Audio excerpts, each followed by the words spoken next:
This is the Classic Auto Mall podcast.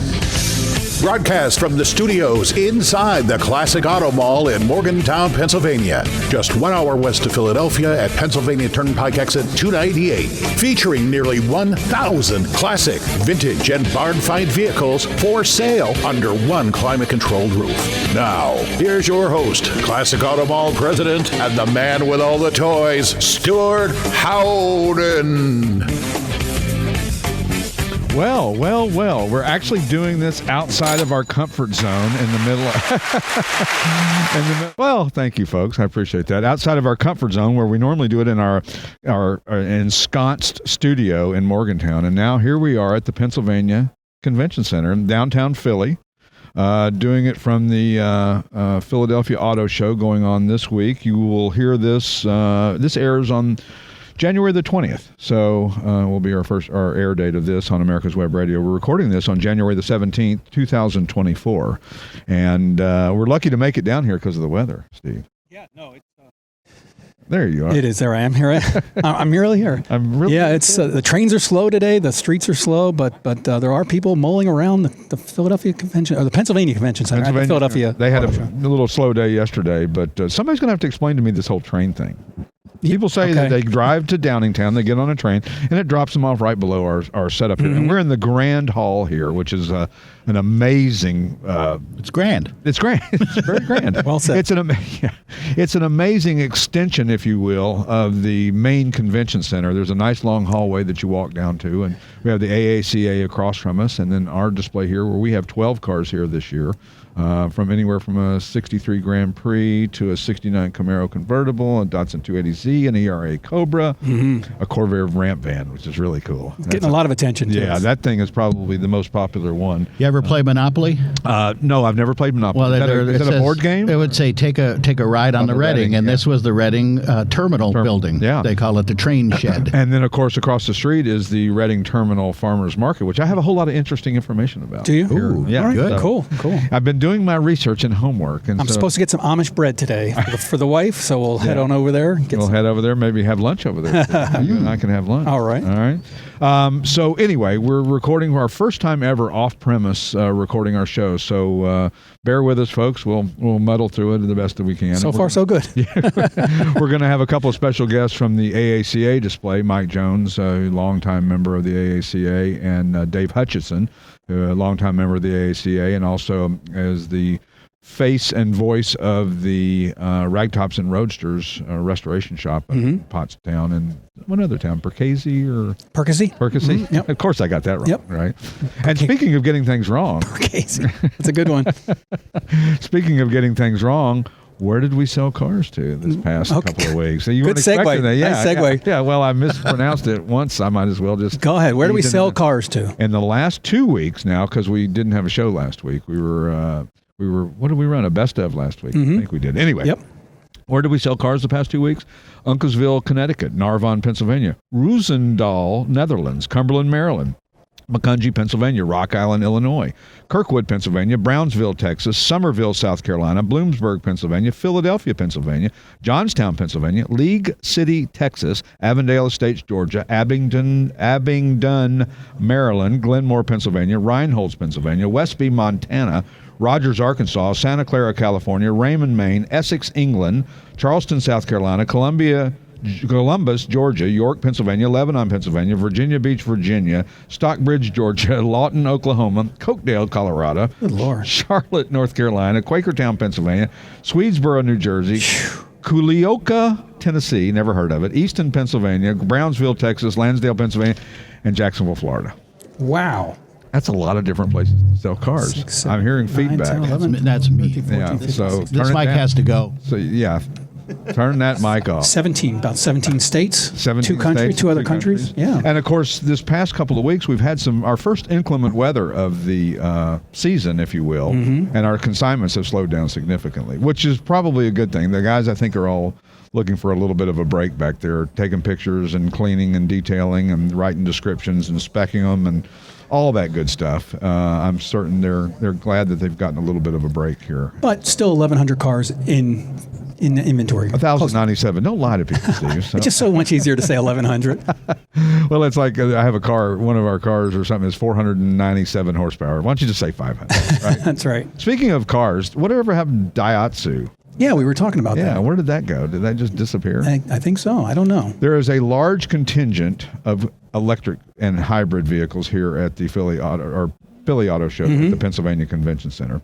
And that's the state of the market. That's what's happening out there in the market. There's more and more of these that are coming on board, more and more manufacturers. Although I've noticed that a lot of the manufacturers are saying they're increasing their production of internal combustion engines right now, powered vehicles, internal combustion engine powered vehicles.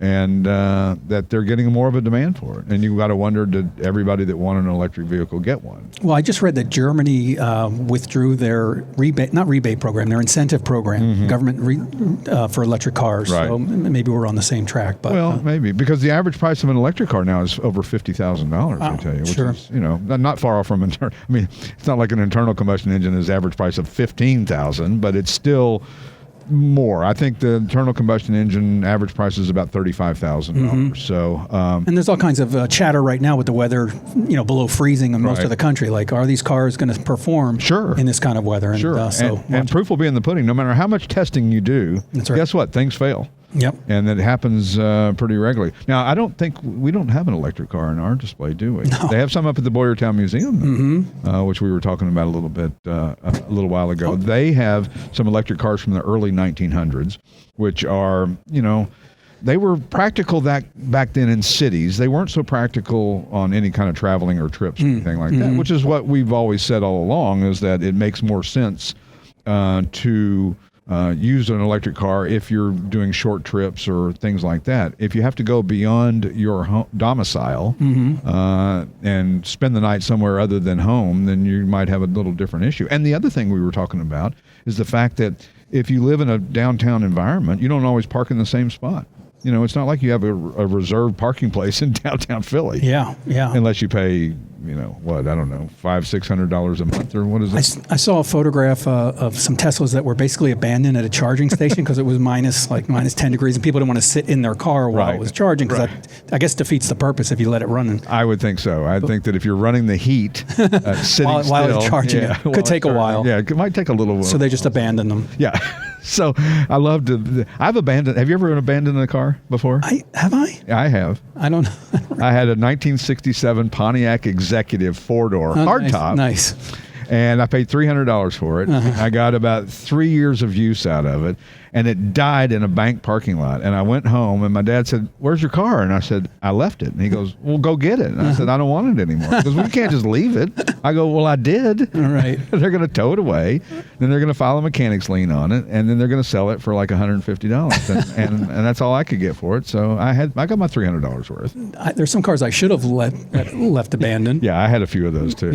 But I had a Dodge Horizon one time. That was a rat. Oh, so you're the one. Yeah. That thing was more trouble than you could ever imagine. Right. It was always something. It was so poorly built. Well, remember Hyundais when they first came out? The build quality was just abysmal. And now they're very nice cars. I drove a Hyundai something the other day. I don't even know what it was. That's pretty sad that you drive a car and you don't even know what the model is. You know it's a Hyundai. Well, you think it's a Hyundai. Yeah. When I rent a car, it just says Chevrolet Malibu or similar. Well, who knows what is it? They all look the same. They really do. You know why that is? Why? Because all of the designers and engineers went basically to the same school and took the same. That's right. And they're looking for the same outcome, the most amount of fuel efficiency they can make it. So the design looks pretty similar when you need air to flow over it and not slow it down. It's another thing I read this week. One of the rental companies is selling off their electric fleet. Yeah. So I don't remember the reasoning behind that, but we're talking about electric cars, and I guess the market now is flooded with them, so the values are down a little bit on Teslas. Don't you think that a lot of people maybe rented a Tesla from Hertz or Avis or one of the rental companies just to see if they liked it? Sure, absolutely. Let's try it for 10 days or 15 days or a month. We'll rent it, and if we hate it, we won't have completely dove in. We just kind of dipped our toes in. Right. So, I rented an HHR in San Francisco when my kids were little. I thought it was a fantastic car, and I went out and I bought an SS version. Right. But I loved it. I thought it was a great little car, and I would have known that had I not rented it. Well, in Southern California, you can rent just about any type of car there is, and a lot of people will go rent whatever to test it out for a weekend. Because go test drive a car and then tell me everything you know about it after 15 minutes of driving. You know nothing. Yeah, exactly. You don't. You're caught up in the moment. You're not testing the things that you should. You're not trying it. You're not trying to parallel park it. You're not trying to park it in your garage. You're just driving it around the block and go, oh, this drives pretty good. And then, of course, you get it home and you realize there's things that you didn't pay attention to and maybe don't like or don't care for. And so back in the day, when we first moved from California to Pennsylvania, we bought a Subaru. Right. Well, we didn't buy it. They let us take it home. During which my wife lets the garage down on the rear tailgate and scratches it. So I said, "Oh, we bought it." Actually, it turned out to be a great car. It was a first-generation Forester, and but we damaged it on the drive, so we had to buy it. I'm surprised that doesn't happen more often. I mean, I'm sure it does. I don't know how many dealers let you take cars home. I mean, the last car we bought also, same thing. They let us take it for a day, which is, I thought, pretty cool. When my dad would go out of town, and this is back in the late 70s, he had a 79 Eldorado, and when he would go out of town, I'd take it and go to car dealers and tell them that I was interested in test driving a car, and they were like, "Oh, this kid's got money." Nice. I mean, I'm 19 years old, 17, right? And I took a 240Z home for the weekend. Wow. Just left Dad's car there, and took a 240Z home for the whole weekend. Wow. I drove it very carefully and sparingly. Sure. Like you drive a rental car, right? Exactly. Poor rental cars. How did rental cars survive back in the 70s? How about those Plymouth Velares? Oh, yeah. With a 318. Fleet car. Yeah, that starter sound. And oh, my God, they were just hideous cars. And of course, that's what they were built for. They were built as kind of throwaway cars because the rental car companies knew that people were just destroying these things. I mean, I don't understand why people are so meticulous with their own car, but you put them in somebody else's rental car, and all of a sudden they're a different person. It's like people in a hotel. They're just leaving trash all over the floor. You go to their house, it's spotless. You think, what happened? What? Yeah, by the way, speaking of rental cars, we have a beautiful GTH replica at Classic Auto Mall. Was that 66? 66 Hertz. Fastback Mustang? Black gold. It is an amazing car. It's faithfully executed, and for the price of a new GT350, I mean, for a price of a true GT50 nowadays, they're 300,000, 400,000, 500,000, 600,000. They are not cheap, right. And you got to make sure you know what you're doing when you buy it, because you don't want to buy something and it turns out that it maybe is not the original motor and you thought it was, or right, because they were rented and raced. They were rented and raced. I mean, the guys actually stole motors out of them. That's right. They would rent them, take them home to their shop, take the engine out, put another engine in it, not of the same ilk, and send it back. I almost like the replica better because at least you can drive it. You can drive it. I mean, some people may say, "Oh, I don't want to have to make excuses that I'm driving a replica." Right. Who cares? Yeah, exactly. Cobra replicas. Who cares? I have one. Yeah. Knock that battery off my shoulder. So anyway, when we return, we'll talk about some of the new inventory at Classic Auto Mall and maybe talk to some of our friends from the AACA and their display here. Coming to you from the Pennsylvania Convention Center, the Philly Auto Show. We'll see you in a couple minutes. Buying and selling via consignment is safe, easy, and secure. We advertise, sell, and ship worldwide. And if you'd like to know all the advantages of selling your car through consignment, the information's available on our website, or you can talk to a classic car specialist who can answer all your questions. Plus, you can easily search our inventory online at classicautomall.com. And we're back with the Classic Auto Mall podcast. We really got this figured out so far. I think we're doing a great job. Thanks, guys, to Steve and JR, our producer and engineer, and all around just car guys who are helping us, make this thing so professional. We have a very special friend with us today, Mr. Mike Jones from the AACA. Former president of the AACA, weren't you? When were you president? Right. What year? 2009. Wow. Yep. Wow. Yep. I tell you what, the AAC is an amazing organization. It has been so much fun to be a part of it and to be here in Pennsylvania and be so close to the headquarters of the AACA. And basically the start of the AACA was right here in Pennsylvania. That's right. Started in Philadelphia in 1935. There were 14 members who were charter members of the club, and We've been doing this for quite a long time, and now we've been doing the Philly Auto Show for at least the last 15 years under AACA sponsorship. Before that, it was a burn prevention. Right. But we get great cars. Oh, my God, you get some amazing cars. And I like your business model much better than mine. I have to ship all my cars down here myself. Your members bring the cars here to you. Each one drives its car individually or trailers it down here, and the Automobile Dealers Association has been very, very, very kind to us and help our members by giving us a special move-in day and helping us with the move-out. It's really nice. You'd be surprised how easy it is to move cars into here. And you think, oh, this is difficult. How do you get cars into a building? Well, we have a bunch back at home, but most buildings are not designed to have cars brought into them. And they do a great job here. All the help that they have here and helping you move the cars in, it's really, they go over the top. And a great group of guys that run the Philly Auto Show. True. I mean, and in challenging times, no less. This is not the Philly Auto Show, or any auto shows are not the same as they were in the 70s and the 80s and even the 90s. It's a different world here, and they have really stepped up and done a great job of bringing in classic cars, bringing in customs, bringing in all of that. Wow. Yeah, there's that book.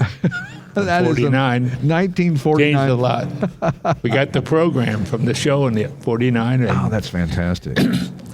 But Mike Kemp and Kevin Mazzucola have done a great job, and they've been very, very supportive of AACA. We're a nonprofit, so our members help us, and look at the exhibit we put. Oh, it's spectacular. I mean, the car, the Pierce Arrow I'm looking at, the letter car Chrysler convertible. Is that a Darren Packard down there? That is, that one, yes. Yeah. Yep. Wow. Beautiful, huh? Yeah, really. How about the Woody wagon over there? Oh, I love that. I love that butterscotch color of the fenders on that car as well, too, and the wide white tires. And we can give credit to Angela Trotta-Thomas, who did a painting. She's a great artist in Philadelphia and Pennsylvania area, and she painted this about 10 years ago, I guess, but she gave us permission to use it on our cover. Wow. And is this something you print just for the auto we show? We print that just for the auto show. Wow. And in here we've got a list of all the people who brought their cars. Right. And then we have a description of each vehicle. Wow. Sam Fiorini, Yep. you know Sam. I know Sam. Sam Fiorini is an automotive historian. He helps us do the write-ups. The members, of course, always want to tell something special about their car, and they have memories of what they've done and how they've gotten it to the situation it's in right now. Sure. It's funny that the really guys who own these old cars they wanted to know the history so bad about each car that they own that they do more research than you could ever do by yourself. Sure. That if you were just and a lot of times we get guys who will buy a car at an auction, and I'll say, "Tell me about your car," and they go, I don't really know. There was no information. I bought it. I don't know, and I want to know. And then hopefully at some point in time, maybe they'll figure it out and find out. We asked a guy one time, what size is the engine in there? And he says, I don't know. And that's a hard thing for a car guy to say. Well, a lot of people remember, but that 31 Cadillac over there gets the most questions. What's that little door on the back? Oh, I know what it is. You do know what it is. That would be the golf club door. Exactly. And of course, the bags weren't. My 2-bedroom, 2-bath golf bag would not fit into the golf course because their bags were about that big around, and they had 6 or 7 clubs maybe in them back in the day, and they had a 1-iron. Which were almost unhittable. How about the? I just noticed, and I just had remembered the 1926 Pontiac Boat Tail Hill Climb Speedster. Yes, that was just recently donated to the AACA. Exactly. Arnold Landvoigt was kind enough to donate that automobile to the AACA. It has an interesting history. It started out as a coupe, right, and it caught fire at the dealership. And so they stripped the body off of it and built that boat tail speedster on it, and it's been that way ever since. And arguably the first Pontiac race car ever built, right? And it's been certified by AACA as a certified race car, and it's done some interesting events around the country and the circuit of races. And Arnold's very proud of it, so we're happy to have it in our museum up at Hershey. Absolutely. We were so glad to see. We hated that we didn't get to sell it for him, but it turned out really good for everybody at the end of the day. Good for Classic Automall, good for AACA, and good for Arnold and his wife, and we're happy to do that. Also notice you got an 1886 Benz patent motor wagon. Well, believe it or not, we have the patent wagon, which is a replica made by Mercedes-Benz. They made 92, and our AACA member has copy number 25. Wow. However, it didn't make it to the show. So it made it to program, but because of weather, so he's going to be here next year for sure. Sure. So we've already got 5 cars for next year. You're you're too far ahead of the game. You're too efficient, Mike. I can't. Well, it's funny. The patent wagon, we had one we sold at our place, but there's a friend of ours who lives not too far from here, who has 2 of them still in the original crate. Not original from 1886, but when Mercedes-Benz made them in 2001? 2001, yep. Yeah, and made all these, which was a brilliant marketing idea. I really think that was a smart thing that they did to do that.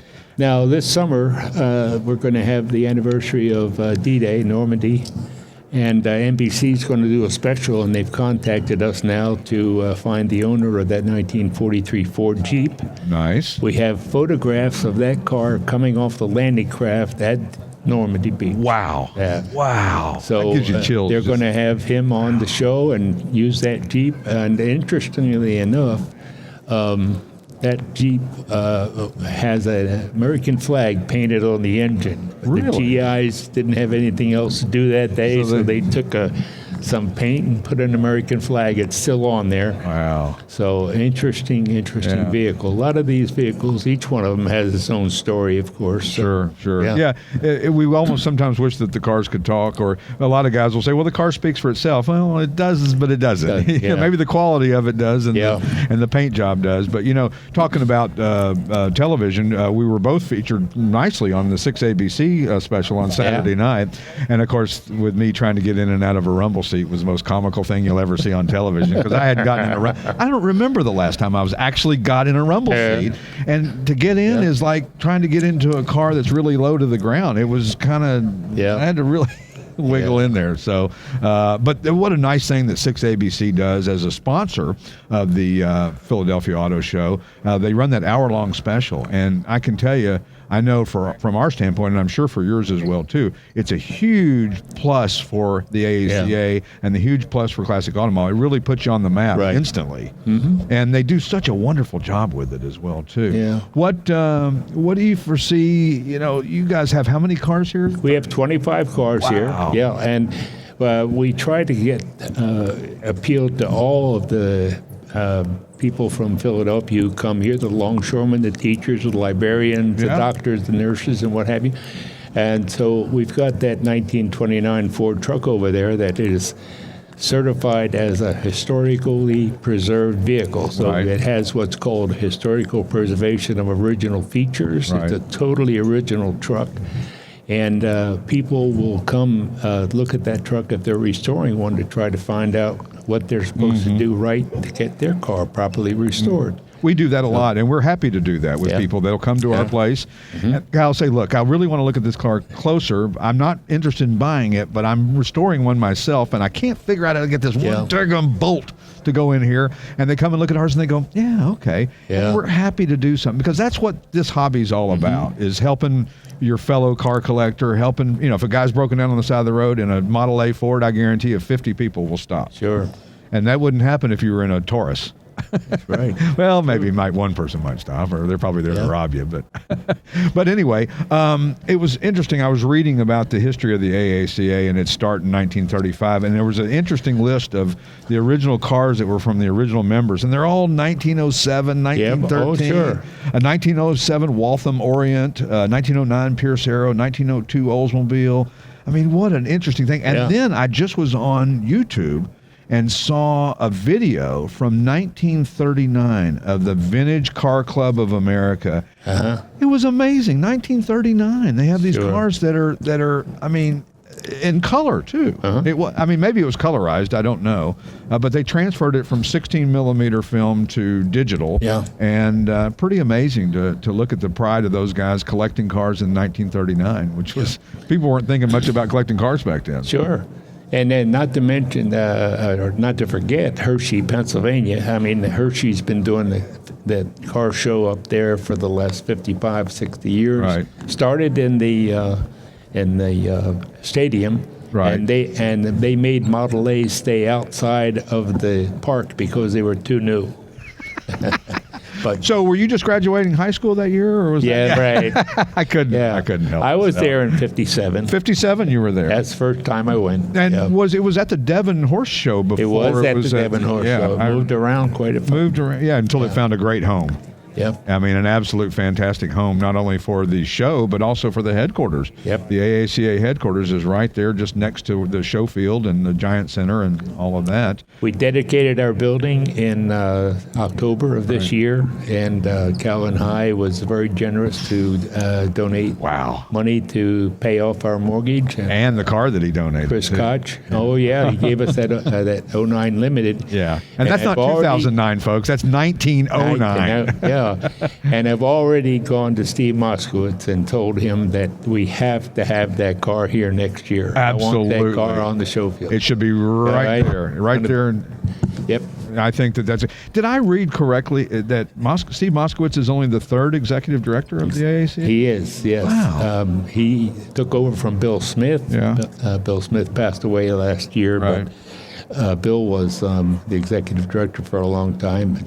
But it's an interesting organization. It really and is. Totally volunteer. All the board members volunteer at no pay. Right, Work sure. their butts off to do everything they can for the hobby. How many? I mean, did I read correctly on this? It takes over 750 volunteers to put on just the Hershey Eastern Swap Meet. At least. At least. And that's the Hershey region, of course, that does most of that. Right. Yeah, they're a very dedicated group. Yep. Absolutely. And of And the course, Charlotte Auto Fair, not to That's mention huge, yeah. another great show. and then there's quite a few. And then I understand you're going to be in Puerto Rico this year, which is, I guess you've been there before. We've been right? there 3 times now. Wow.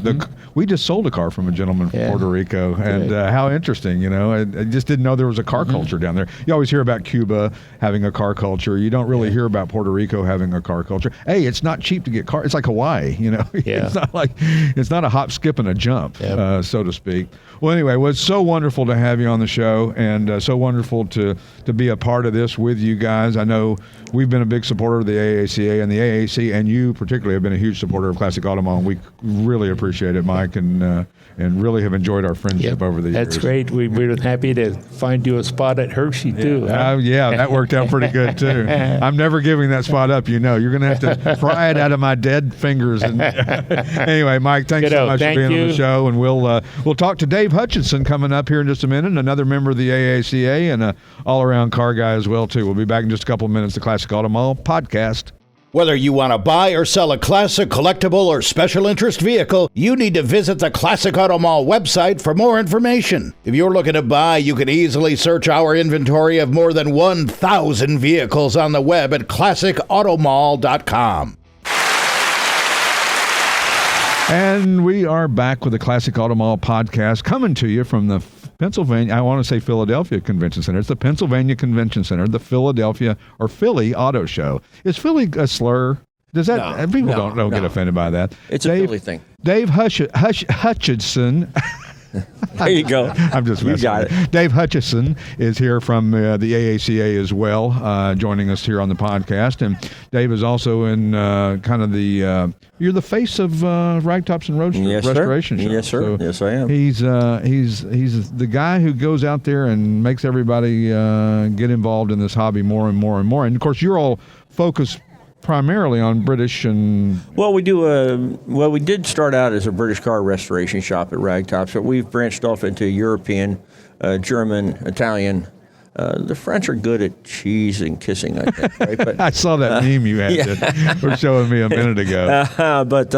No, and actually in our sister shop in Pontiac, which was a domestic car shop, we have a lot of Chrysler, Packard, you name it. Sure. Multi-mark restoration shop. We're very, very busy right now. We're thankful for their work. Absolutely. And we support this exhibit. I've been here, Mike and I just figured out the other day, I've been doing this with Mike for 25 years, since 1999. Wow. And it was a different show in 99, wasn't it? It was, well, yes, it was. It was a bigger show. Yeah. We were down in D Hall. Yeah, Mercedes and BMW. Mercedes and Lexus were up here for years, I know that. That's right. But I want to say a little bit about the building that we're in. Oh, my gosh. This is the largest steel span structure in America. Really? Stretching 508 feet across. There were 13 train tracks across here. I'm a railroad enthusiast, and it shouldn't go without saying that this is one of the most beautiful steel structures in all of America.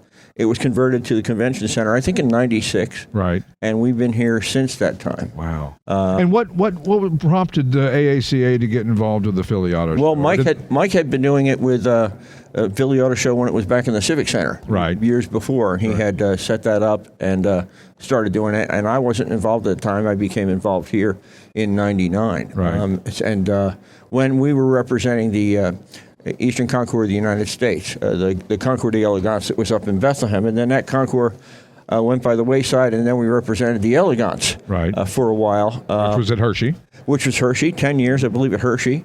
And then that show ended, and Mike said, we're going to represent the AACA, and we got the backing with those powers to be at the AACA. Boy, and it really has worked out well for you guys. Yeah. Great exposure for you. It is. You know, I know that we talk to all of our people that buy or sell a car through us about the importance of being a member of the AACA. Absolutely. Because it is not only a great club to be involved in, it's a great way to continue to perpetuate the hobby. It's the bedrock. It's the foundation. It is the premier car club. I always describe it as a non-denominational multi-mark club. Right. From Amphicar to Zagato, every car from every country throughout the world. We celebrate cars in their original configuration. No modifications of no street rods, no hot rods, chopped, that type of thing. And the cutoff is 25 years, right? Correct, 25 years. But that's getting to be kind of an odd time. I mean, you can have a 1999 car in here now, and it's a classic. Funny. It's a full classic. Yeah. You know, that's funny. And of course, you all do the Zenith Award, which recognizes arguably the best of the best. The best of the best that's participated within AACA throughout the years, right? Yes. So to get an AACA badge, there's a junior, there's seniors, there's preservation, there's all these different things. How do people find out about how that process works and how that happens? Does it go on the website? You go on the website, aaca.org, and you can see the levels and the competition and, most importantly, the meets throughout the country. There's a spring. They're everywhere, yeah. They're everywhere, every state. There's many, and you go in and you get a first junior. You might get a second or third junior and try to work for first junior, then get a first senior, and then you can go to Grand National, and there's a whole hierarchy. And as Mike mentioned earlier, the one of the things that we're celebrating a lot is the HPOF, Historic Preservation of Original Features, which is so wonderful to be able to see the cars in their original configuration. Absolutely. You know, listen, I get people that like resto mods and hot rods and customs, and that's great. And there's places for them. Absolutely. Yes. There's good guys, and there's all the shows that celebrate those. Sure. And I like the fact that you've remained true. Now, I will say that this year at the Hershey meet, there was a place for some customized type cars, right? Yes, there was an area in the car corral, I think, that they, I believe there was, they had. So, we kind of roll with the times a little bit. And I think that's appropriate to let certain cars in. Sure. Pickup trucks are certainly all the rage right now being brought in. I mean, Pebble Beach has hot street. They do. Hot they rods, do. Period. They're certified. Yes. Yeah, and they're not just the guy building in his basement. These Correct. These are serious. It's a vintage hot rod, typically. Right. Bruce Meyer's collection. Absolutely. And some of the ones that you see out there, and some of even the collections that are local to us. Yes. I mean, there's a few nice hot rods just up in Boyertown area. Absolutely. Yeah. It's amazing. You know, there are so so many collections and places to see cars around this part of the world, and most of them you and I can't even talk about. We're not allowed to talk about them. Yeah, but they're amazing, and they're surprising. There's so many car collections right here in Pennsylvania, Right here. like we didn't see this summer. Remember? Exactly. No, we don't. I don't remember.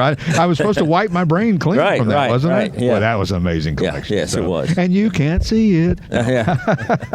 I don't mean that. You know what's even more interesting to me about this Reading terminal is the terminal across the street that's the farmer's market and Right. got the food. And Right. they say 100,000 people a week visit the Reading I terminal. believe it. And across it's the actually street. right under us here. And that was an agreement. There was a farm market here in 1896. Right. And one of the agreements to bring the Reading and Pennsylvania Railroad in here, Reading Railroad in here, was that they build over and preserve the Reading Terminal Market. How fantastic. And so that's how it all came to be. Yeah. They were saying in 1935 they had 400 workers that just answered phone calls for to-go orders at the Reading terminal. Think about that. I believe it. 1935. I believe it. Was there even And phones then? It's still busy. It's still busy down there. 100,000 people a week, Yeah, and it's not absolutely. It's not a wide open space like Yeah, this. no, it's not. narrow. It's kind of like Classic Auto Mall. It's tight. It's You got to tight. sometimes turn sideways and hope that you didn't have too much extra pork chop. Yeah. Yeah. Exactly. So some of the cars, you do kind of the layout, or Well, I work with Mike on the layout, and this year I traded him a Chrysler for a Bentley, and then I traded him a Lamborghini for a Cadillac, and we ended up with an idea I had when I sell it all on paper to have domestic cars here in the front, which Yep. you see, and then that little aisle in the back is really representative of the Atlantic Ocean. Sure. And you look over there, and you stretch all the way from the very rare Morgan, the one of 26, down through the BMW Z1 or Z1 Right. as we call it here, Right. the Triumph Herald, the little cabriolet Volkswagen, the E-Type Coupe, and then the Austin Healey Sprite, and then the Lamborghini in the corner. Those are all, and the Bentley, of course.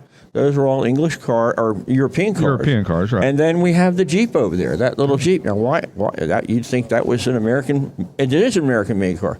That Jeep landed on Omaha Beach on D-Day. Wow. That particular Jeep. Great history. Under the hood, if you lift up the hood, you see on the passenger side, the GIs were getting antsy, and they were given red, white, and blue paint, and their American flag with stars, everything on the side of the engine. It was painted by the GIs, 80 years ago this summer. That doesn't get you feeling patriotic. I don't know what I that's- had the good fortune of touring Normandy this past summer. It was very moving. A very Oh, moving I can event. only imagine. Yeah. A lot of people that fought in the Vietnam War have gone back and toured it since, and Yeah. they say it was a good closure for them with that, Yeah. and being able to see that you think of the war and the enemy, and they're not our enemy anymore. They're just people. They're just living. Yeah, And- we toured the German graveyard and the American graveyard. Very moving. Oh, wow. If you can Yeah. get there, it's well worth the trip. Absolutely. Yeah, Absolutely. So we have the Atlantic Ocean here, and the cars of Europe on that side, and those have European history. So And what a wonderful thing that the Philly Auto Show does to focus on these collector and classic automobiles that they have here, because it also shows, like they did on the 6ABC thing, the changes that vehicles have made over the years. From a crank start, Sure. to now you don't even need a key to stick it in. You just remotely start and push a button, and away you go. Well, yeah. I mean, the cars that we have here are, I always say, God bless internal combustion, because Right. it's on the wane, as you noted earlier. Yeah. And as electric car batteries get better and more serviceable, there'll be a transition down the road. But it's great to see these cars. And when we were growing up, we'd look at a car and say, it's good for about 100,000 miles. You're going to replace it. That Do was the the- valves at 75 Yeah. and then 100. But now modern day cars are 200, 300, 400,000 mile machines. If you change the oil and just maintain it in a very It'll minimal give you- fashion, Yep. it'll. Give you very good service. A modern day car is a great car, safer, more reliable. And I'm all for that. Listen, I get the safer, I get all that. Yep. The electric car, I get in some instances. I don't get that we're all going to have that. I Yeah. don't think that's ever going to happen. I don't think we can efficiently charge them in a way that are going to make people comfortable enough to do it, unless we can somehow come up with my invention, which is to get energy off of the tires rolling down the road There we and go. somehow transfer. I invented that too. I invented Yeah, I did. Yeah. We'll So we've got- co-sponsor that one. Yeah. I'm with you on that, and hopefully we'll be able to make a little money off off of Yeah. it. There's got to be some way. I mean, it creates friction.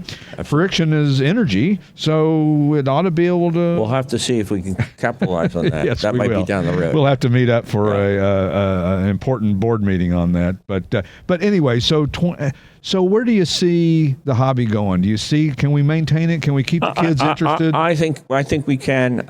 It's rare that father passes it on to son. It's great when it happens. I don't think it's. And there's new people coming into the hobby that can have an appreciation of the classics. Sure. It's all rolling sculpture, and right. I've come to realize that people change, but the cars kind of stay the same in that sense. When you have a nice car, people take care of them, they cherish them, and we're all just caretakers of them for a little while. Or stewards. Stewards. With a Stewart with a D. Absolutely. So stewards with a D. Okay, good, yeah. That's how we take care of them. Absolutely. And I think that's exactly what we should do. It's surprising to me that we still sell Model A Fords. You know, it is, although the values have reflected the quantity of the cars versus the quantity of the buyer. I mean, a 29 Ford Model A Roadster pickup truck that you can buy for less than $30,000, I think is the bargain of the I agree. Forever. But I wouldn't buy it to hedge a bet that's going to go up. I would certainly not think I'm going to make money, unlike the stock market where I'm getting rich every day. Exactly. Am I? No, exactly. I'm not. I don't think I am. And, of course, every car that I buy, I'm going to make a profit on. At least that's what I tell my wife. Sure, so. right. All right. So, even our driver cars, we're going to make money on them. We bought this right, and then we didn't. But, so, we our thing is to preserve the hobby as well too, and the AACA's mission is to preserve the hobby as well too. What do you see? Can the swap meets continue like they are? Are people? I think they can. Although I think there's a declining people attending swap meets because you can market the stuff on eBay. Right. It's easier to do, and everybody easier to get home. Easier to get home. You're not paying for the fuel. Mm-hmm. So Carlisle and such, and even Hershey has diminished a bit. But they're still going. But still, it's still a wonderful experience to go out to Fall Hershey and walk the 9,000 or 10,000 vendor spots. And it's I tell people it's like a trip to Mecca for a car guy. It really is. To go out there and to witness it all, and it's kind of cool how it's all jumbled up. It doesn't. People say that to us all the time at the mall, at the Classic Auto Mall. They say, "Well, why don't you put them all in one area? All the Corvettes in one." No, it's good jumbled. Absolutely, we like it jumbled. I want to personally thank you for hosting us at America's British Reliability Run this fall. That was fun. We had a great time. We drove and saw some wonderful collections. Went to the AACA Museum, and we tour of the Classic Auto Mall. And we raised $45,000. That's amazing. That is so cool. I think we're going to have more of these events, driving events, especially with a charitable feature. Absolutely. And you know, without saying, that you are always welcome at Classic Auto Mall to do anything you want to do. And you know, you were talking about how they're all jumbled up. It's kind of like the hash browns you get at Waffle House. They can be scattered, smothered, covered, chunked, diced, peppered, capped, topped, and country. Ooh. He had to read that. Dave, such a pleasure to have you on the podcast, and keep up all the good work that you do for the hobby. Thank you very much. Take care. My pleasure. We'll be back at the Classic Auto Mall podcast in just a couple of minutes. Whether you want to buy or sell a classic, collectible, or special interest vehicle, you need to visit the Classic Auto Mall website for more information. If you're looking to buy, you can easily search our inventory of more than 1,000 vehicles on the web at classicautomall.com. Let him go. He will not let you go. Let me go. I'm singing Queen. Nice. Yeah, I'm a terrible singer. We're gonna get busted for that. Yeah, we're gonna get copyright infringement because I couldn't stop. It was less than 30 seconds. Thank God. Well, because thank God for more than one reason. Because you don't want to hear me singing. And you know what? I know every note and beat of a song, yet I don't play any music. Like I can get every drum lick on a Rush song, which is not easy to do. Right. But I can't play anything. So. By the way, this is show number 124. First airing will be January the 20th, 2024, and we're recording this on January the 17th, 2024. Coming to you from the Pennsylvania Convention Auto Center Show. at the Philly Auto Show. Man, which will be over by the time you hear this, but they do it every year. So they do it every year, and they've adapted with the times. Great for them. I love the fact that they've done that. Don't forget our theme song from the Pat Travers Band. Appreciate those guys so much. They're out on tour. JR is going to go see them and give us a whole report on it. Yeah. How about new inventory that we've got? Let's hear it. How about the 1969 Plymouth GTX hardtop? That thing is cool. Jamaica blue over black. Yeah. 440 with an A727 automatic. Got power windows, which is really rare for that car. And this is really, it's a muscle car. It's like at the height of muscle cars. 1969, 440. The automatic, you might argue that you would have preferred a 4-speed, but a lot of the Mopar products did have automatic. A727 was a popular transmission. A lot of the B bodies had automatics. Yeah, and that's okay. Listen. You drive a car with a 411 rear end with a manual transmission, and fourth gear is going to be about 3.2 light. Yeah, you really would like to have about 7. Much. Yeah, exactly. With an automatic, though, you don't have that. It's still, once it gets up to a certain speed, it's only going to go so far or so fast. Everybody knows Chargers and Roadrunners, but GTX is something cool about that. They're kind of the outlier of the Mopar body stuff. People don't always know what they are. They recognize the style, the look, and usually the color. That Jamaica blue, beautiful car. But not always. They don't always, know what it exactly is that they're looking at. How about the 1948 Cadillac convertible, light iris pearl over gray? This thing is stunning. This is the amount of should money. Be over there in the AACA display. Yeah, well, except it's shattered, covered, smothered, and chunked. It's French smooth shaved, a 5.7 liter LT1 V8, 700 R4 automatic, Fat Man front end, and 4-wheel power disc brakes. And, of course, it's a 2-door Series 62 convertible, which is a pretty interesting car in and of its own self. And somebody took some liberties with it, and, that's okay.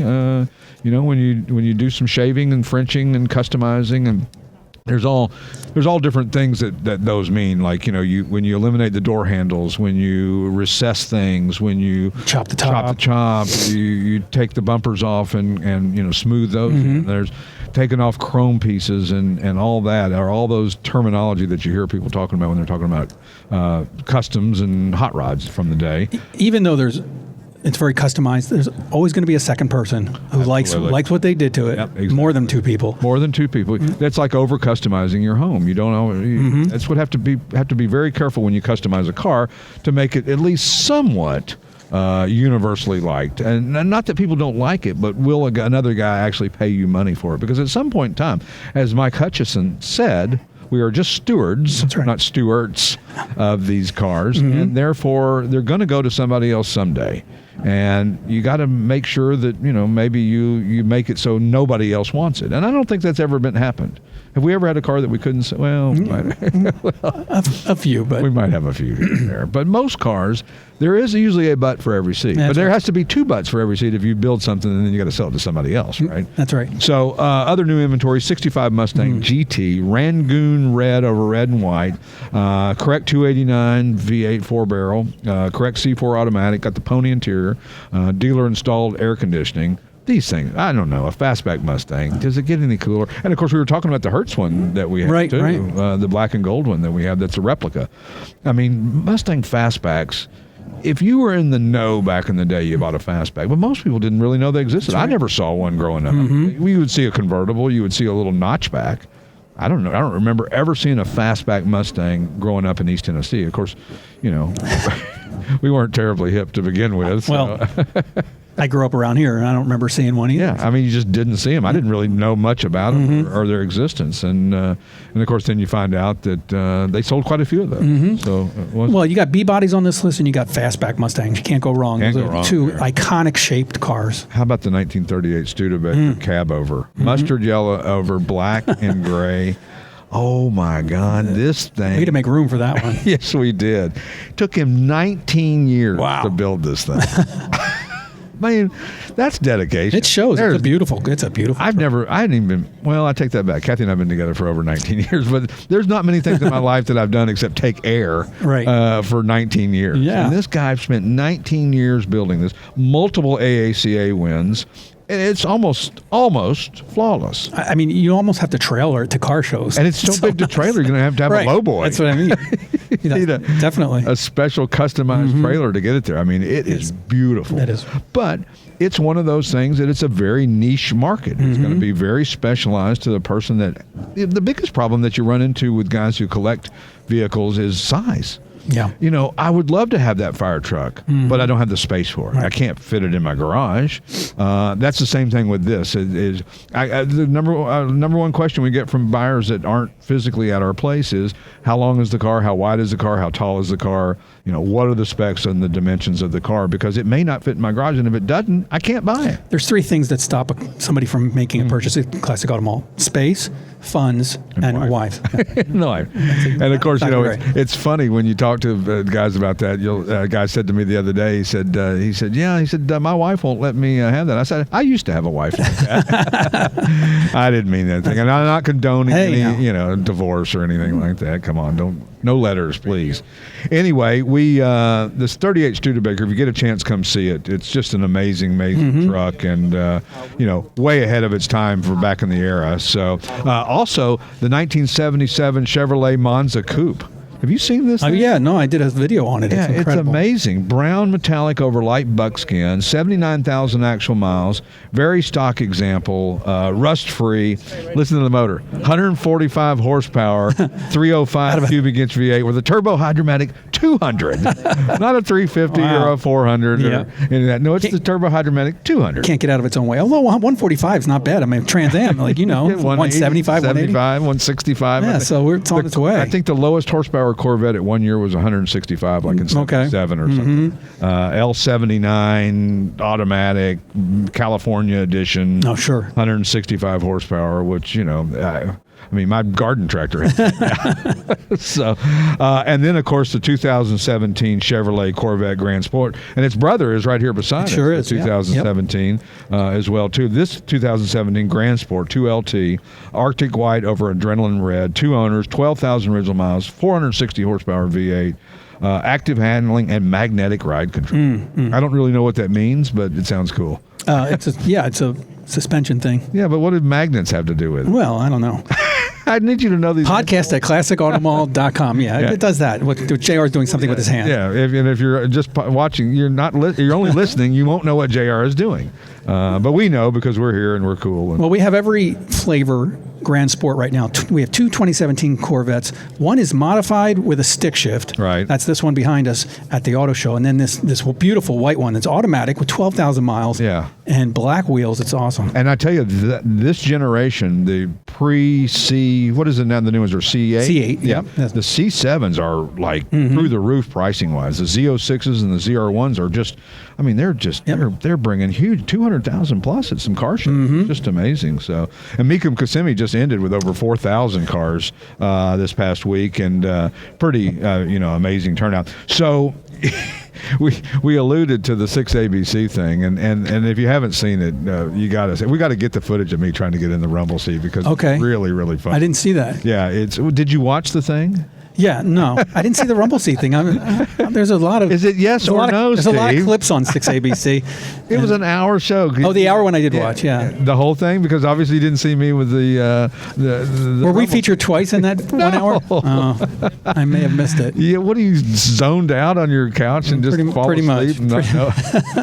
You got your aromatherapy candles going? Listen, I spent a lot of time editing Stewart videos. Oh, so it's always how much more do I want to watch? How much more can I take of it? Yeah. Favorite hood scoops we were going to talk about last week, and we never talked. Did we? Well, that's a good one. You know, one of my favorites is the Formula Firebird twin snorkel scoop. Absolutely, that is such a great looking top 10 scoop. for sure. Yeah. Of course, the shaker for the Trans Ams, which is that would be number 1 on my list. Number 1, the Cal induction hood. Those are pretty amazing. How about the NACA ducks, which are those? Have you know what a NACA duct is? It looks like a Hershey's Kiss. It's that shape. Oh, okay. You know, Sure. Like Shelby's has. Shelby, 70s Shelby Mustangs. The Stinger on the Corvettes, beautiful. Which is amazing. Awesome. The Mach 1. How about the mailbox one on the Hurst Olds? Those are cool. The ones like 69 Hurst Olds that have those a big mailbox on top of the hood. Yep. And then, of course, the air grabber. And what else do we have on there? The N96 fresh air hood. That's a Mopar. Mopar seemed to have the most hood scoops of anybody, didn't they? And Pontiac. I did a little Instagram series on hood scoops just from the mall. Austin Healey had a cool one. It was like a dual. It was like a dual one too. It was like a step up intake. It was really cool. And so, you know, and then there's, of course, tons of aftermarket ones that are out there that are, you know, you can make it anything. The J.C. Whitney catalog, you can get anything you want. You can get the horns, you can get the toot scoops, you can get the whatever it is you want. So, but anyway, you know, thanks to the Philly Auto Show for having us down here. This has been a lot of fun. This is our this is 6 years ago we started. We missed 1 year doing it because of COVID. Or 2 years, was it? I can't remember. Did we miss 1 or 2 years, Mike, from COVID? 1 or 2 years did we miss from COVID? 1 year. 1 year only, yeah. For those of you who aren't watching us live, we're screaming across the aisleway to get confirmation on something that we, again, brought up. And then the following years with masks. I remember wearing masks here. Yeah. And we moved down to this grand hall then. We used to be in kind of the main showroom, and they moved to this beautiful facility here. Right. I mean, it's just spectacular. It really is. It's a part of there's nothing like coming to downtown Philly with the history, you know, with everything. I mean, the oldest street in America contiguously operating is a cobblestone street, and it was it's crazy. I got this. I have to look for this. Sorry for screwing that up. And you know, a lot of people come to this area looking for the wine bar because it used to be housed here with Lexus and Mercedes, and so they come up to our table and say, "Where's the wine?" I don't know, but I can show you a nice Grand Prix. I can't. 63 Grand Prix. Can't give you any wine, but I can show you the Grand Prix. I love that. Where is that? Is it Lombard Street? No, it's Elfreth's Alley, oldest inhabited road in America. Elfreth, Elfreths Alley, Cobblestone Road, 1702. Wow.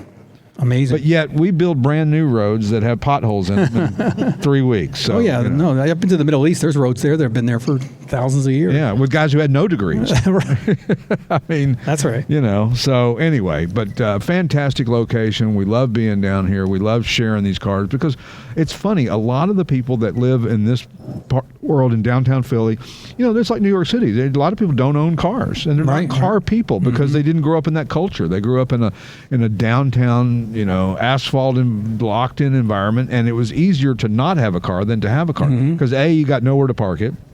B, you can't get gas down here. You got to go out the outskirts to get fuel. And so there was a lot of and then you got great public transportation. Yeah, shout out to SEPTA because the regional rail is fantastic. You can be down here in no time at all from anywhere around the 5-county area, and it's just great. Except Morgantown. Except Morgantown. Well, you got to drive and then go from. So you got to drive to get to the place to save you from driving. That's right. I like that. But anyway, they've done a great job at the Philly Auto Show here. We're happy to be a part of it. We hope to be a part of it for many, many years to come. And next week we'll have a special guest on the show. We'll be back in our studio and back in our comfort zone with our feet kicked up. All right? Sounds good. We'll see you next week on the Classic Auto Mall Podcast. You've been listening to the Classic Auto Mall Podcast with your host, Stewart Howden. Executive producer, Steve Saffier. Produced and engineered by yours truly, J.R. Russ. Thanks for listening and sharing the Classic Auto Mall Podcast. Available on ClassicAutomall.com, YouTube, or wherever you get your podcasts. Music courtesy of the Pat Travers Band. Produced by Car Smarts Media. Copyright 2023. All rights reserved.